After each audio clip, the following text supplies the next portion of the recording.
कल एक्सरसाइज 10 जो है समाप्त हो गया था, है ना। आज एक्सरसाइज 11 आर.एस. अग्रवाल का trigonometric ratio of some particular angles पढ़ना है ना। Trigonometric ratio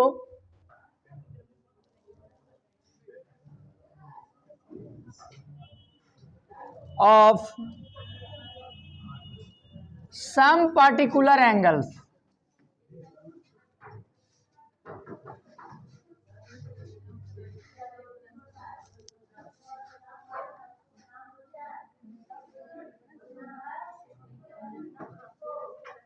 trigonometric ratio of some particular angles. देखो ध्यान से सबसे पहले समझो, जैसे अभी तक तुम पढ़ते आए हो ट्रिग्नोमेट्रिक रेशियो जो 6 है कि नहीं।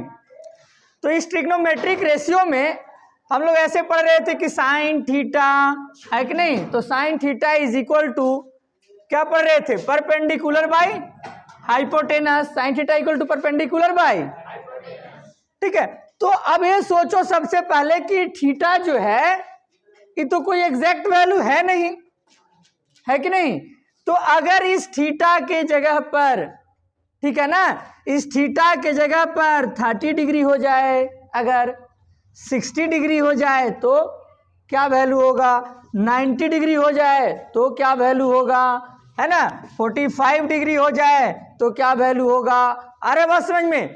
तो थीटा के जगह पर अगर ये सब वैल्यू आ जाए किसी भी 6 ट्रिग्नोमेट्रिक रेशियो में, है ना, sine cos tan cosec sec, अरे बात समझ में, कॉट, किसी भी में अगर थीटा का वैल्यू 30 60 45 90 अगर ये सब कोई स्पेसिफिक वैल्यू आ जाए, पर्टिकुलर वैल्यू आ जाए, अरे बात समझ में, तो वहां पर इसका क्या वैल्यू होगा, यही पढ़ना है इस चैप्टर में। बात आ रहा है समझ में। यानी trigonometric ratio of some particular angle, कोई खास एंगल का हमें निकालना है यहाँ पर। अरे बात समझ में, जैसे 30 तो 30 का बात कर रहे हैं। अब थीटा है तो थीटा तो यहाँ पे फिक्स अभी है नहीं, अरे बात समझिए, बस तो ऐसे ही एंगल मान लिया गया है, इसके जगह पर कुछ भी हो सकता है इस सब में से।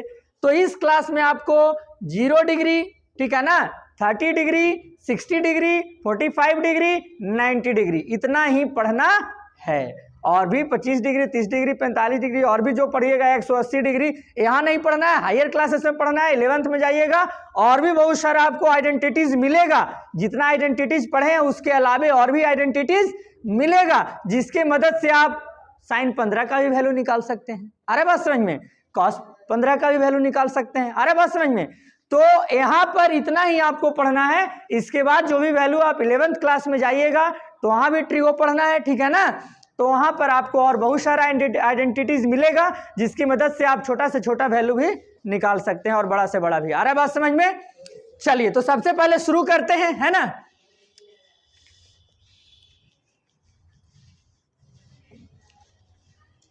देखो इसमें टेबल, आपका बुक जो है, आपके पास जो बुक है, ठीक है ना, इस बुक में देखो टेबल बना गया है, पेज नंबर 562 में टेबल बनाया है ना, देख रहे हो ना।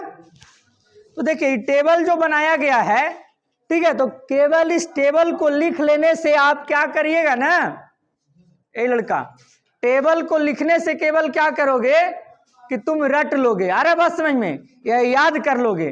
तो केवल रटना नहीं है, हम इसको समझते हैं कि आखिरकार टेबल में ये सब वैल्यू आया कैसे, अरे बात समझ में, क्लियर है ना। जो टेबल आपको दिखाई दे रहा है, टेबल में वैल्यू आखिर आया कहां से और कैसे आया है, ठीक है ना। तो देखते हैं सबसे पहले, ठीक है। चलिए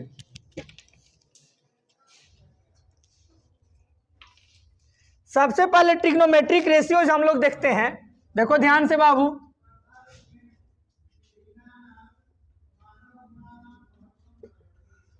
ट्रिग्नोमेट्रिक रेशियोज ऑफ 45 डिग्री। सबसे पहले देखते हैं कितना का, 45 डिग्री का ट्रिग्नोमेट्रिक रेशियो देखते हैं, ठीक है ना।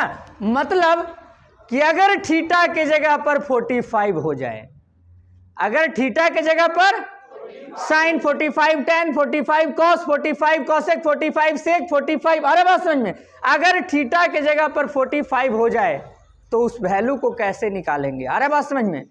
देखिए ये बोर्ड में एक बार पूछा भी था, geometrically find the value of, ठीक है ना, tan sin जो भी लगा दो 45। आ रहा है बात समझ में, ज्योमेट्रिकली, ठीक है। तो देखो सबसे पहले हम इसमें ड्रॉ करते हैं एक ट्रेंगल, और ये जो ट्रेंगल है, ठीक है ना, राइट एंगल ट्रेंगल होगा, क्योंकि बिना राइट एंगल ट्रेंगल का तो रेशियो निकालेंगे ही नहीं। अरे बात समझ में, तो राइट एंगल ट्रेंगल होगा, और वो right angle triangle isosceles right angle triangle, कैसा, ठीक है ना। तो अगर ये हमारा 90 डिग्री है तो हाइपोटेनस तो कभी दोनों का बराबर नहीं होगा, तो इक्वल तो इसी को लेना पड़ेगा ना। आ रहा है बात समझ में ना, इक्वल साइड ही ना होगा आइसोसेलेस में। आइसोसेलेस ट्रेंगल जानते हैं ना, जिसका दो साइड क्या होता है, अच्छा, राइट एंगल भी यही 90 डिग्री ले लिए तो। अरे बात समझ में, चलिए कुछ नाम दे देते हैं, ए बी सी, ध्यान से समझना।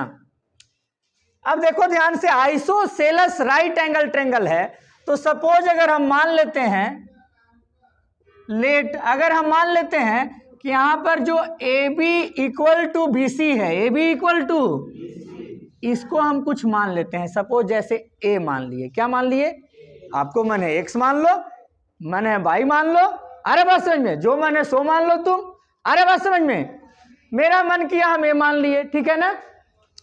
तो हमारा ये वैल्यू क्या हो गया, ए हो गया, ये भी वैल्यू क्या हो गया, कहीं पर तो थीटा मानना पड़ेगा ना, चाहे यहाँ थीटा मानिए चाहे यहाँ मानिए, तो मान लेते हैं, है कि नहीं। अब देखो तो थीटा हमारा ये कितना हो जाएगा पता है, जब 90 है, ये दोनों साइड बराबर है, तो ये जाहिर सी बात है कि कितना डिग्री होगा, और ये भी क्या होगा, होगा कि नहीं होगा बाबू, है कि नहीं। जब हमारा साइड दोनों बराबर है तो साइड के सामने वाला एंगल और इस साइड के सामने वाला एंगल इक्वल होता है, ठीक है ना। तो ये दोनों का सम 90 होगा, और इक्वल में बटेगा तो 45 ही मिलेगा, है कि नहीं। चलिए अब यहां पर देखो ध्यान से, इसमें इन ट्रेंगल एबीसी में, इन ट्रेंगल एबीसी में देखो ध्यान से, हम ट्रिग्नोमेट्रिक रेशियो निकालने के लिए पहले परपेंडिकुलर, बेस और हाइपोटेनस तीनों लाते हैं, तब जाकर के कुछ करते हैं। क्या यहां पर हमारे लिए हाइपोटेनस है, नहीं है। हाइपोटेनस दिख रहा है क्या, उसका वैल्यू नहीं दिख रहा है, तो हाइपोटेनस निकालना पड़ेगा ना पहले। चलिए हाइपोटेनस निकालते हैं, AC का दी होल स्क्वायर, कौन सा थ्योरम लगाते हैं, पाइथागोरस, हाँ, AC का the whole square is equal to AB का दी और प्लस BC का दी होल स्क्वायर, ठीक है ना। चलिए AC तो निकालना ही है, ये भी कितना है बाबू, A का स्क्वायर, और प्लस BC भी कितना है, बताओ क्या हो जाएगा। तो स्क्वायर अगर हटाएंगे तो इधर क्या चीज में जाएगा बाबू, रूट में, क्या चीज में जाएगा, रूट में जाएगा, चलो रूट में जाएगा, ठीक है। अब देखो यहां पर AC इज इक्वल टू, तो रूट 2 का तो 2 ही रह जाएगा, लेकिन A स्क्वायर का क्या निकलेगा, तो मेरा इसका वैल्यू कितना आ गया, √2। कोई दिक्कत किसी को नहीं ना। चलिए अब जब तीनों चीज मिल गया, परपेंडिकुलर मिल गया, बेस मिल गया, हाइपोटेनस मिल गया, तो क्या अब ट्रिग्नोमेट्रिक रेशियो निकाला जा सकता है कि नहीं। पार्टिकुलर एंगल, और यहाँ पे पार्टिकुलर एंगल जो है हमारा कितना है, 45 डिग्री की बात हम कर रहे हैं अभी, केवल कौन सा 45। आ रहा है बात समझ में। चलिए सबसे पहले चलते हैं, हम निकालते हैं वैल्यू कुछ, ठीक है। जैसे मान लेते हैं साइन 45 निकाल रहे हैं, साइन 45, ठीक है ना। चलो साइन 45 हम निकाल रहे हैं, तो देखिए साइन थीटा बराबर क्या पड़े हो बाबू, बताओ फटक से, साइन थीटा बराबर क्या पड़े हो, साइन थीटा बराबर परपेंडिकुलर बाई, तो साइन, और यहां पर थीटा की जगह वैल्यू क्या लेना है, 45 लेना है ना। तो परपेंडिकुलर, बताओ जी थीटा के सामने वाला क्या होता है, तो हमारा परपेंडिकुलर कौन है यहाँ पर, ए है कि नहीं ये। अच्छा हाइपोटेनस 90 के कितना है जी, √2 A से A, तो आ गया 1/√। आप ट्रिग्नोमेट्रिक टेबल में देखिए क्या साइन 45 का वैल्यू 1/√2 है, टेबल में देखो है वैल्यू? बात आ रहा समझ में? कैसे आया? कोई दिक्कत?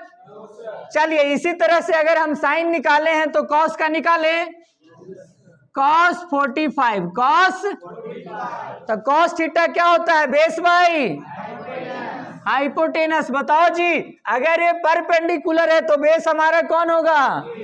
इसके लिए भी चलोगे कि परपेंडिकुलर है तो बेस ही होगा, तो भी ये है। अरे बात समझ में? और हाइपोटेनस कितना है? √2a, तो यह भी हो गया 1/√। देखिए cos 45 का ही वैल्यू 1/√2 है। अरे बात समझ में? चलिए एक tan निकालते हैं। अच्छा ऐसे क्यों निकाल रहे हैं पता है ना? क्योंकि 3 निकालेंगे तो 3 उसका रेसिप्रोकल आप कर लेंगे। बात आ रहा है समझ में ना? tan थीटा क्या होता है? परपेंडिकुलर बाई, परपेंडिकुलर बाई, बताओ जी यहाँ पे परपेंडिकुलर क्या है? और हमारा बेस भी क्या है? कैंसिल होके क्या बचा? तो tan 45 का वैल्यू 1 है टेबल में। बात आ गया समझ में? कोई दिक्कत बाबू किसी को? चलिए बाकी इसका रेसिप्रोकल कर लोगे ना? चलिए तो इसको लिखो।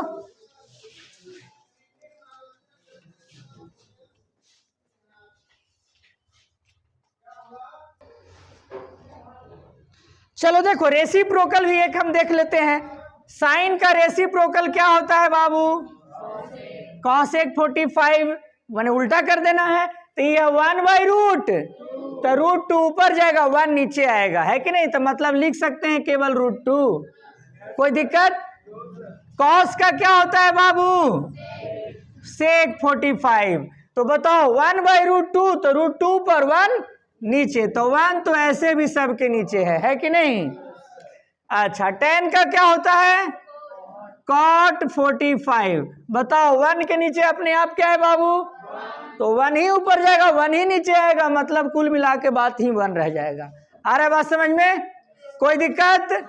तो 3 निकालिए, 3 उसका रेसिप्रोकल करिए। आ रहा है बात समझ में ना? चलो इसको रेसिप्रोकल को भी लिख लो। इसके बाद हम लोग देखते हैं, ठीक है ना, 30 डिग्री और 60 डिग्री का बात करेंगे अब।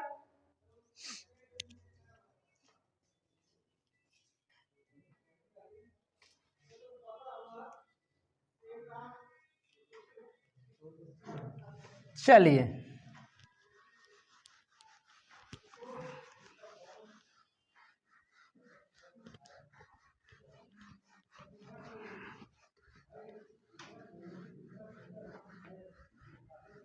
इसको समझ लेना बहुत जरूरी है, नहीं तो कभी जरूरत पड़ेगा और मान लो कि तुम टेबल भूल गए हो, ट्रिग्नोमेट्रिक टेबल, बात समझ रहे हो ना? तो अगर ये ध्यान में रहेगा तो टेबल भूल भी जाओगे तो कोई दिक्कत नहीं है। बात समझ रहे हो ना? क्योंकि टेबल बना ही है इससे, ठीक है ना? चलिए कितना निकालना है बाबू इस बार? ठीक है ना? Trigonometric ratios of 30 degree and 60 degree, ये दोनों का बात करेंगे, ठीक है? 30 और 60 डिग्री। देखिए इसमें ध्यान से समझो, जब भी आपको 30 डिग्री और 60 डिग्री का ट्रिग्नोमेट्रिक रेशियो निकालना है, ठीक है ना, तो आपको सबसे पहले एक इक्विलेटरल ट्रायंगल ड्रा करना होगा। क्या ड्रा करना होगा? देखिए इक्विलेटरल ट्रायंगल हम ड्रॉ करते हैं। इक्विलेटरल ट्रायंगल नाम दे देते हैं कुछ ABC। आ रहा है बात समझ में? इक्विलेटरल इसलिए लिए क्योंकि उसमें 60 डिग्री आता है। आ रहा है बात समझ में? ठीक है ना? तो इक्विलेटरल ट्रायंगल में सारा साइड इक्वल और सारा एंगल भी, और सारा एंगल का वैल्यू क्या होता है? 60 डिग्री का होता है, ठीक है? देखिए अब चूंकि हम लोग ट्रिग्नोमेट्री पढ़ रहे हैं तो बिना 90 डिग्री का काम तो चलेगा नहीं। आ रहा बात समझ में ना? तो 90 डिग्री तो जरूरी है इसमें, बिना 90 का लगाएंगे ही नहीं जब ट्रायंगल ही नहीं रहेगा राइट एंगल, तो है कि नहीं? तो इसमें पहले क्या करना होगा?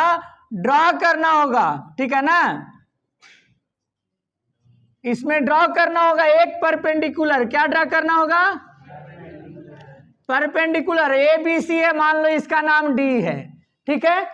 यानी ड्रॉ AD परपेंडिकुलर किस पर?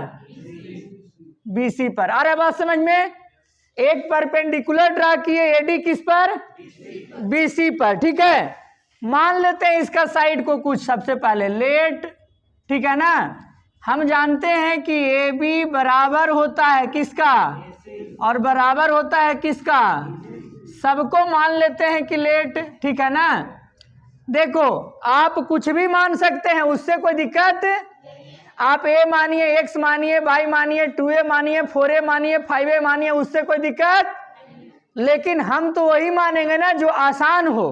अरे बस समझ में, आप कुछ भी वैल्यू मान के बनाइएगा, आंसर वही आएगा। ठीक है, हम देखो यहाँ 2A मान रहे हैं, क्यों मान रहे हैं पता चलेगा अभी। ठीक है, देखिए तो हमारा ये वैल्यू क्या हो गया बाबू, ए भी क्या हो गया, और ये भी हमारा क्या हो गया, कोई दिक्कत।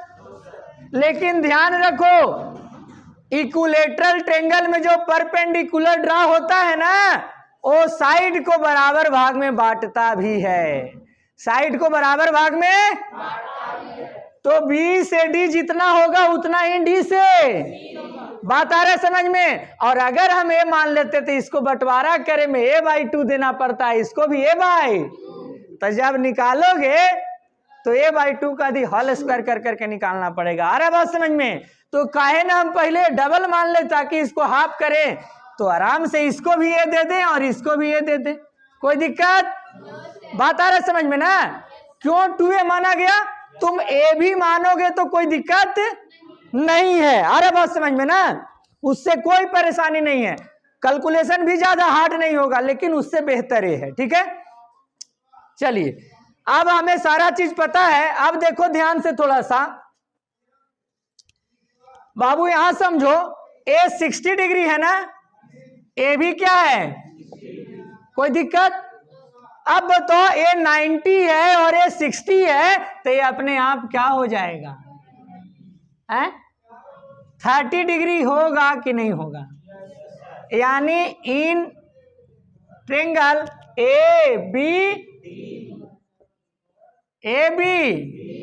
ABD में A 90, A 60 और A वाला एंगल, तो तीनों एंगल का सम 180 होता है ना, तो ऑटोमेटिक 30 होगा। क्लियर है ना सभी को। तो इन ट्रायंगल ABD में चलते हैं, हमारे पास ये साइड है, AB है, लेकिन क्या AD साइड है, नहीं ना है, तो AD निकालते हैं। क्या निकालते हैं, AD is equal to under root, कोई दिक्कत किसी को, 2A के दी होल स्क्वायर, 2A के दी माइनस A का दी, कोई दिक्कत बाबू नहीं ना। चलिए यही यहाँ पे आपको लिखना पड़ता A/2 के दी होल स्क्वायर, और कोई बात नहीं था। ठीक है ना, तो बताओ 2 का स्क्वायर, A का स्क्वायर और minus A Babu, 4A square में से A स्क्वायर घटेगा, क्या बचेगा, 3 का रूट निकलता है, क्या A स्क्वायर का निकलता है, A क्या निकलेगा, तो इसका यहां से A से D का वैल्यू आ गया √3। कोई दिक्कत किसी को समझने में। चलिए अब हम लोग, जब हमारे पास परपेंडिकुलर, हाइपोटेनस और बेस अगर तीनों पता हो चुका है, तो क्या अब आसानी से ट्रिग्नोमेट्रिक रेशियो निकाला जा सकता है। तो देखिए सबसे पहले हम लोग अब निकालते हैं इसमें, ठीक है, 30 डिग्री और 60 डिग्री किसी का भी निकाल सकते हैं, कोई दिक्कत अब नहीं है। चलिए सबसे पहले अगर हम मान लो निकालते हैं sin 30 का, sin, बताओ जी sin थीटा बराबर क्या होता है, परपेंडिकुलर बाय, चलिए 30 के लिए हम बात कर रहे हैं। देखो यहाँ एंगल 30 के लिए परपेंडिकुलर कौन है, 30 के सामने वाला ना, तो परपेंडिकुलर क्या हुआ, और इस ट्रायंगल में हमारा जो हाइपोटेनस है वो 90 के सामने, 90 के क्या है जी, कैंसिल करिए, क्या है 1/, देखो टेबल में क्या sin 30 का वैल्यू 1/2 है। बात आ रहा है समझ में, कोई दिक्कत। इसी तरीका से क्या हम cos 30 का निकाल सकते हैं, cos 30, चलो क्या होगा, बेस बाई हाइपोटेनस 30 के लिए अगर यह परपेंडिकुलर है कि नहीं, और यह हाइपोटेनस है, तो बेस कौन होगा, √3, कोई दिक्कत? हाइपोटेनस क्या है? तो ये कैंसिल हो गया, तो क्या बचा? √3/, क्या है टेबल में वैल्यू? इसी तरह से क्या हम tan का निकाल सकते हैं? तो tan 30 क्या होता है? परपेंडिकुलर बाई, तो परपेंडिकुलर 30 के लिए कौन है जी? और बताओ बेस कौन है बाबू? तो a से a कैंसिल, तो क्या बचा? 1/√, क्या है वहां वैल्यू? क्या इसका रेसिप्रोकल करके और 3 निकाला जा सकता है? तो साइन का क्या हो जाता है? cosec 30। तो अगर ये 1/2 है तो क्या हो जाएगा? 2/1 लिखने की आवश्यकता है? नहीं ना। चलिए, यहाँ पे cos 30 है तो क्या लिखेंगे इसका रेसिप्रोकल? sec 30। क्या होगा बाबू? ये √3/2 है, रेसिप्रोकल करो, क्या हो जाएगा? चलिए, tan 30 है, tan का रेसिप्रोकल करो, cot 30। बताओ जी, 1/√3 है तो √3/1 ना। कोई दिक्कत समझने में? चलिए लिखो इसको।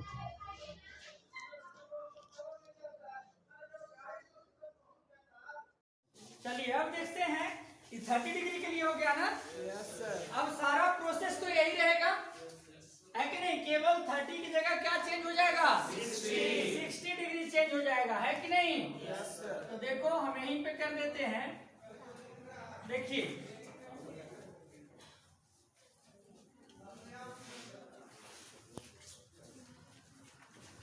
क्या 60 हो जाने से हमारा ये सभी परपेंडिकुलर हाइपोटेनस ये सभी चेंज करेगा? हाँ, चेंज कर जाएगा, ये सब परपेंडिकुलर हाइपोटेनस चेंज कर जाएगा। साइन 60 लिख देंगे तो नो सर, तो वही रहेगा ना? यस सर, ठीक है ना। चलिए, साइन 60, साइन 60, कॉस 60, tan 60, है ना? ये भी हमारा वैल्यू चेंज कर जाएगा। चलिए देखिए ध्यान से, साइन 60 की बात करते हैं अब। तो साइन थीटा तो परपेंडिकुलर बाई हाइपोटेनस ही होता है, चाहे थीटा की जगह 60 हो या 80 हो या 90 हो या 100 हो, वो तो परपेंडिकुलर बाई हाइपोटेनस ही रहेगा। आ रहा बात समझ में ना? चलिए 60 के लिए ध्यान से देखो, 60 के सामने वाला परपेंडिकुलर बताओ जी कौन है? 60 के सामने √3, हाइपोटेनस 90 के सामने कौन है जी? 2a। ये हमारा 90 डिग्री है ना? Yes sir. तो 2a है ना? Yes sir. कैंसिल हो गया तो क्या बचा? √3/2। कोई दिक्कत किसी को? टेबल में देखो तो है यही वैल्यू है। चलिए cos 60 के सामने के लिए बेस ये परपेंडिकुलर है ना? Yes sir. बेस कौन हो गया? 2a। और हाइपोटेनस कौन हो गया बाबू? बेस हमारा कौन हो गया? 60, परपेंडिकुलर तो बेस क्या है हमारा? a। कौन है बाबू? a। और हाइपोटेनस तो फिक्स है, कितना है? 2a। तो कैंसिल हो गया तो 1/2। चलिए tan 60 की बात करते हैं। तो tan 60 तो परपेंडिकुलर बाई बेस, तो परपेंडिकुलर कौन है? √3a। और बेस कितना है बाबू? तो क्या हो गया? √3। कोई दिक्कत समझने में? No sir. क्या इसका रेसिप्रोकल कर सकते हैं ना? Yes sir. साइन 60 का cosec 60 तो √3/2, तो क्या लिख सकते हैं? 2/√3। कोई दिक्कत? No sir. sec 60 तो cos 60 का 1/2, तो इसका हो जाएगा 2/1 तो लिख नहीं रहे। अरे बस समझ में। cot 60 तो √3/1 है, √3/1 इसका क्या हो जाएगा? 1/√3। कोई दिक्कत समझने में बाबू? No sir. चलो कॉपी करो।